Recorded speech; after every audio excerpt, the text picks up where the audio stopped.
When you look at a map of the United States, Alaska is way up there, tucked in the corner, far from everything else. But why? Why isn't Alaska connected to the rest of the US, like all the other states? To understand this, we need to go back in time.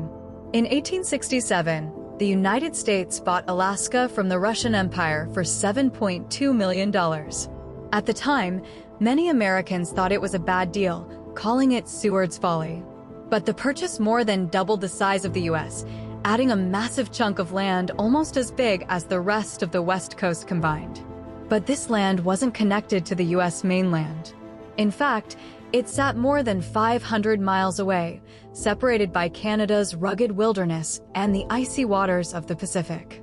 So why didn't the US ever build a connection? Actually, it did, sort of. There is a road, the Alaska Highway. Built during World War II as a military route, it starts in Dawson Creek, British Columbia, and winds through Canada before reaching Alaska.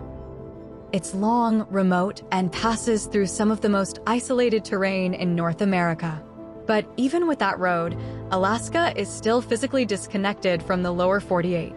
Part of the reason Alaska isn't connected is simply geography. You'd have to build hundreds of miles of highway or railroad through mountainous forests, swamps, and tundra.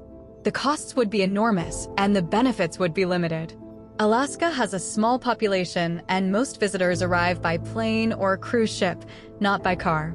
Even the idea of building a U.S. corridor through Canada, a strip of land linking Alaska directly to Washington state, would run into serious legal and political issues.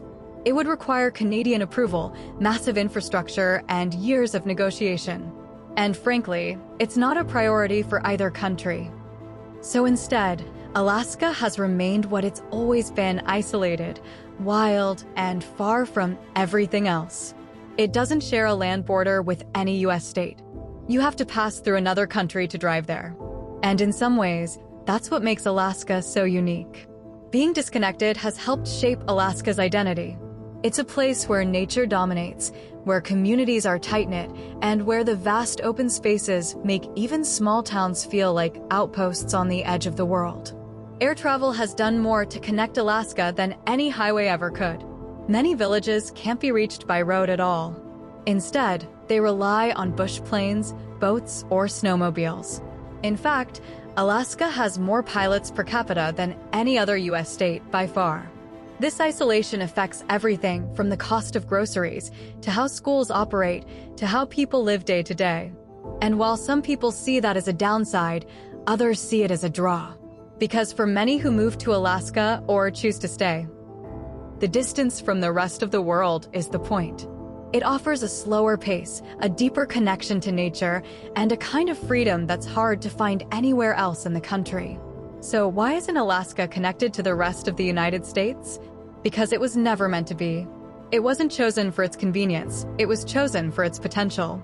Its vast resources, unmatched beauty, and sense of raw possibility. And maybe, just maybe, it's the distance that keeps it special. Thanks for watching.